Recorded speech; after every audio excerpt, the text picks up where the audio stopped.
హే friends, ఈ topic మీద video చేయకూడదు అని చెప్పి నేను అనుకున్నా, కానీ నా మైండ్లో అయితే 3 క్వశ్చన్స్ రన్ అయ్యాయి. వీటికి సమాధానం కావాలి అనేటటువంటి ఉద్దేశంతో ఈ విధమైనటువంటి వీడియో చేస్తున్నా. ఈ వీడియో చేయడం వల్ల నాకు తెలిసి ఈ ఛానల్ మీద కాపీరైట్ స్ట్రైక్ పడవచ్చు, వీడియో డిలీట్ చేయరా అని చెప్పి బెదిరింపులు రావచ్చు, లేదా ఇందులో ఉన్నటువంటి క్యారెక్టర్స్ వెళ్ళి నా మీద డైరెక్ట్గా కేసు కూడా పెట్టచ్చు. కానీ మాట్లాడాలన్నమాట. ఒక యూట్యూబ్ ఛానల్ పెట్టుకొని ఇక బేసిక్గా ఇది కూడా మాట్లాడిపోతే ఇంకెందుకు వంగ అనేటటువంటి ఉద్దేశంతో ఈ విధమైనటువంటి వీడియో చేస్తున్నా. మ్యాక్సిమం ఈ వీడియో చివరిదాకా చూడండి. ఖచ్చితంగా ప్రతి లేడీస్ చూడాలి. ఇప్పట్లో మనం చూస్తూనే ఉన్నాం, ఇన్స్టాగ్రామ్లో రీల్ చేసేవాళ్ళైనా, యూట్యూబ్లో షార్ట్ చేసేవాళ్ళం. వాళ్ళని అడిగితే మేము హీరోయిన్ అవుతాం, మేము ఇండస్ట్రీకి వెళ్తాం అనేటటువంటి చాలామంది కామెంట్ చేయడం నేను చూసాను. నాకు తెలిసినటువంటి చాలామంది హీరోయిన్ అవ్వాలి అని చెప్పి ఇండస్ట్రీకి వెళ్ళే వాళ్ళు కూడా ఉన్నారు. వాళ్ళందరూ కూడా ఈ వీడియో ప్రతి అమ్మాయి చూడాలని చెప్పి ఈ వీడియో నేను మనస్ఫూర్తిగా కోరుకుంటున్నా. అండ్ రాఘవేందర్ రావు గారు, ఆయన గురించి మాట్లాడుకుంటే చాలా అంటే చాలా గొప్ప సినిమా తీసిండు. ఆయన తీసినటువంటి సినిమాలు మళ్ళీ ఇప్పుడున్నటువంటి డైరెక్టర్ గుడ్డలు దించుకున్నా కానీ అలాంటి సినిమాలు తీయలేరు అనేటటువంటిది వాస్తవం. 90స్కి ఆయన గురించి బాగా తెలుసు. ఆయన సినిమాలో నా one of favourite Annamayya cinema వేరే లెవెల్ ఉంటుంది. నాకు తెలిసి ఎప్పటికి కూడా అది తిరుపతిలో థియేటర్లో ఆడుతూనే ఉంది అని చెప్పి నేనైతే ఉన్నా. ఆయన చాలా సినిమాలు తీసిండు. అందులో అన్నమయ్య ఒకటి, మన చిరంజీవి గారితో పనిచేసిండు, ఎన్టీఆర్ తో పనిచేసిండు, ఈ విధంగా అల్లు అర్జున్తో పనిచేసిండు. పెద్ద పెద్ద స్టార్స్తో ఆ రోజుల్లోనే ఆయన తీసుకొచ్చింది, ఆయన అరంగట్టం చేపించింది, ఆయన ఎంతోమంది హీరోలకి భవిష్యత్తు ఇచ్చింది, ఆయన ఎంతోమంది హీరోయిన్లకి లైఫ్ ఇచ్చింది, ఆయన ఎంతోమంది ప్రొడ్యూసర్లని కాపాడింది. ఆయన సినిమాకి వెళ్తే మినిమం గ్యారంటీ ఉంటుంది అని చెప్పి మన ప్రేక్షకులు సైతం అనుకునేటటువంటి సిచ్యువేషన్లో రాఘవేందర్ రావు గారు అయితే ఉన్నారనమాట. ఇంకా ఆయన మన చంద్రబాబు నాయుడు గారికి చుట్టమని చెప్పి కూడా నేనైతే విన్నా. ఈ విధంగా ఆయన గురించి ఎప్పుడు మాట్లాడాల్సి వస్తుంది అని అంటే, మన నిహారిక, కొన్నిదెల నిహారిక గారు నాగబాబు గారు వాళ్ళ కూతురు, మన పవర్ స్టార్ పవన్ కళ్యాణ్ గారికి, చిరంజీవి గారికి కూడా కూతురు అయింది అనమాట. తను చూసుకున్నట్లయితే ఒక ఈవెంట్కి అయితే రావడం జరిగింది. అదే టైంలో కె రాఘవేందర్ రావు గారు ఆమెను చూడడం జరిగింది. ఆమెతో చాలా అంటే చాలా వరస్ట్గా బిహేవ్ చేసిండు.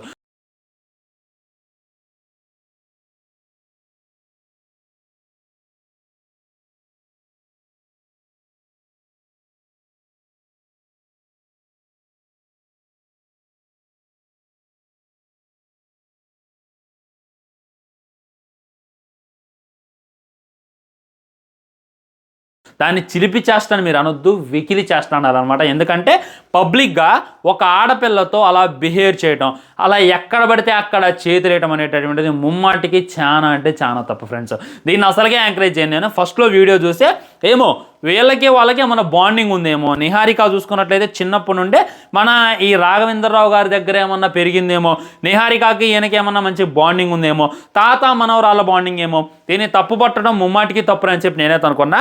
నిహారిక చూసుకున్నట్లయితే ఆయనతో సరైనటువంటి సినిమాలు కూడా తీయాలి, కరెక్ట్ అయినటువంటి సినిమాలు తీస్తే ఒకటి తీసిందేమో, నాకు తెలియదు ఆ విషయం. సో నిహారిక గారు వేరు, ఈ విధంగా రాఘవేందర్ రావు గారు వేరు. వాళ్ళ కమ్యూనిటీ వేరు, వీళ్ళ కమ్యూనిటీ వేరు. అండ్ ఆయన పెరిగింది అనేటటువంటిది అసలు ఆలోచన కానే కాదు, అది రాంగ్ అయిపోద్ది అనమాట. ఎంత మనోరాలైనా సరే పబ్లిక్గా అలా మేదలు చేతులేయడం, పబ్లిక్గా అలా ఒత్తడం అనేటటువంటిది ముమ్మాటికి తప్పు, ముమ్మాటికి క్షమించరా అనేటువంటి నేరం. ఆయన ఆ విధంగా చేసేసరికి ఒక్కసారిగా సోషల్ మీడియాలో బాగా అంటే బాగా హైలైట్ అయిందనమాట. ఇది ఆయన క్యారెక్టర్. ఆల్రెడీ మన వంశీ పడేపల్లి అనుకుంటా, మన ఖడ్గం సినిమా డైరెక్టర్ ఉంది కదా, ఆల్రెడీ ఆయన క్యారెక్టర్ ఏంటి అనేటటువంటిది ఆయన సినిమాలో చూపించుకుంటూ, మీకు గుర్తుందో లేదో, మన కోటి చూసుకున్నట్లయితే ఒక అమ్మాయిని లవ్ చేస్తారు, ఆ అమ్మాయి కూడా హీరోయిన్ అవ్వాలని వస్తుంది. అదే టైంలో ఒక్కసారి డోర్ ఓపెన్ చేయగానే ఒక హీరోయిన్తో డైరెక్టర్ మంచి రాసలేలా ఉంటారనమాట. అక్కడ హీరోయిన్ ఏడ్చిద్ది, నాకు అవకాశం కావాలంటే నన్ను కమిట్మెంట్ అడిగారు అని చెప్పి ఏడ్చిద్ది అనమాట. ఈ విధంగా కృష్ణవంశీ చూసుకున్నట్లయితే ఆల్రెడీ మన రాఘవేందర్ రావు గారిని మైండ్లో పెట్టుకొని ఏ విధమైనటువంటి సీన్ రాసిండు.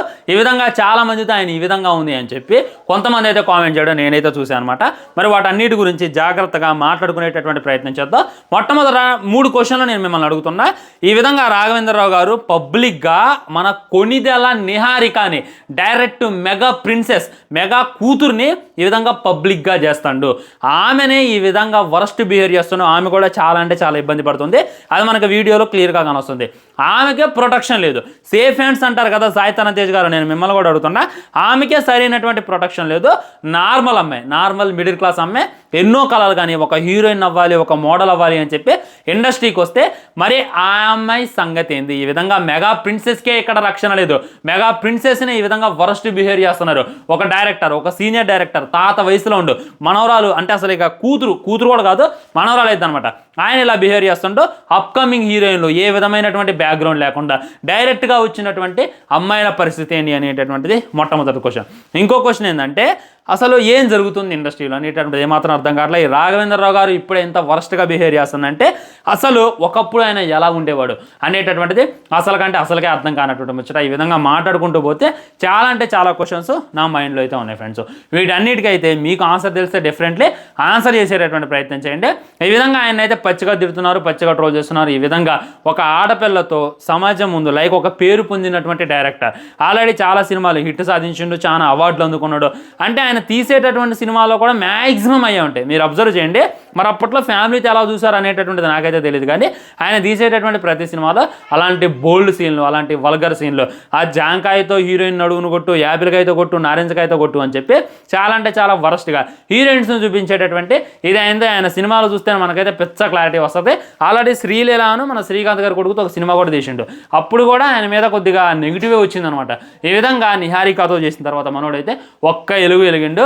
మరి ఆయన్ని తిట్టేవాళ్ళు కొంతమంది ఉన్నారు, ఆయన వెనకేసుకొచ్చే వాళ్ళు అయితే నాకు కానలా. మరి మీరు కూడా వెనకేసుకు వస్తారా అని అంటే ఒకటి అడుగుతున్నాను నేను మిమ్మల్ని, ఎంత క్లోజ్ అయినా.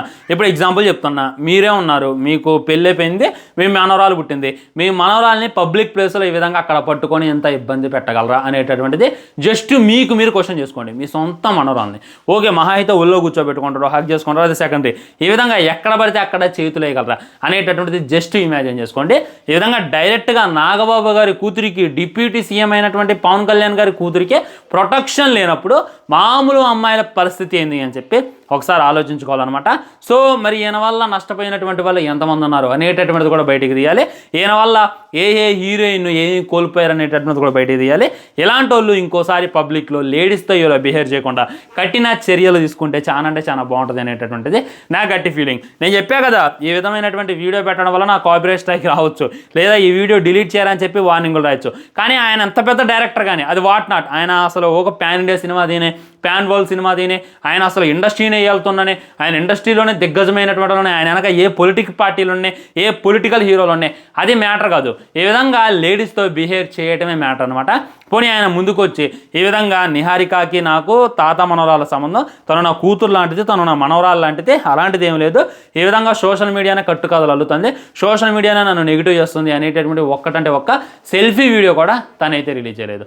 ఇక అర్థం చేసుకోండి, తన మీద ఎంత నెగిటివ్ అవుతుంది అనేటటువంటి విషయం కూడా తనకు తెలుసు. ట్విట్టర్ నిండా తనే ఉండు, ఫేస్బుక్ నిండా తనే ఉండు, యూట్యూబ్ నిండా తనే ఉండు, ఇన్స్టాగ్రామ్ రీల్స్ నిండా తనే ఉండు. అయినా కానీ కూడా మీడియా ముందుకు వచ్చి ఈ విధంగా ఆయన అయితే మాట్లాడలేదు. ఇక దాని మీద అసలు బొక్కలే, ఎవడే నన్నేం పీక్తాడో, నా వెనక ఆల్రెడీ పొలిటికల్ పార్టీలు ఉన్నాయి, నా వెనక ఆల్రెడీ రాజకీయ నాయకులు ఉన్నారు, అసలు వేరే మాట్లాడుతున్నాయి అనమాట. వాళ్ళే నన్ను ఏమీ చేయలేరు, మీరేం పీకుతారా అనేటటువంటి ఉద్దేశంతో మరి ఆయన ఈ విధంగా ఏమీ చలించినట్టుండ అనేటటువంటి ఫీలింగ్ కూడా నాకైతే కలుగుతుంది అనమాట. దీని మీద మీ కామెంట్ కూడా తెలియజేయండి ఫ్రెండ్స్. మరి మీ ఒపీనియన్ ఏంది, హానెస్ట్ ఒపీనియన్ ఏంది? రాఘవేంద్రరావు గారు ఇలా చేయడం తప్పంటారా, రైట్ అంటారా? లేదు బ్రో, మేము వెనకేసుకు వస్తాం, ఆయన మా ఫేవరెట్ డైరెక్టర్, ఆయన చాలా సినిమాలు తీసిండు, నువ్వు ఇప్పుడు పుట్టినోడివి, నువ్వు 2020లో పుట్టినోడివి, నీకేం తెలుసు ఆయన గురించి అని మీరు అంటారా? అలా ఆయన విధంగా పబ్లిక్లో ఈ విధంగా నిహారికతో బిహేవ్ చేయడం తప్పంటారు అనేటటువంటిది మీ హానెస్ట్ ఒపీనియన్ కూడా కింద తెలియజేసేటటువంటి ప్రయత్నం చేయండి ఫ్రెండ్స్. అదే అనమాట ఫైనల్గా చెప్పేది. దీని మీద ఒక షార్ట్ వీడియో చేయొచ్చు నేను, కానీ 8 నిమిషాల వీడియో చేయడానికి గల కారణం ఏంటంటే చెప్పాలి కదా, లైక్ నాలో ఉన్నటువంటి ఆ ఒపీనియన్స్ ఏంటి, ఆ క్వశ్చన్స్ ఏంటి అనేటటువంటి కూడా చెప్పాలి కదా. మెగా ఫ్యామిలీ నుండి వచ్చినటువంటి అమ్మాయికి బయట ఈ విధంగా ఉంటే నార్మల్ అమ్మాయి పరిస్థితి ఏందని చెప్పి నాకు అనిపించింది. అందుకే ఈ విధమైనటువంటి వీడియో. బాయ్ బాయ్, నమస్కారం.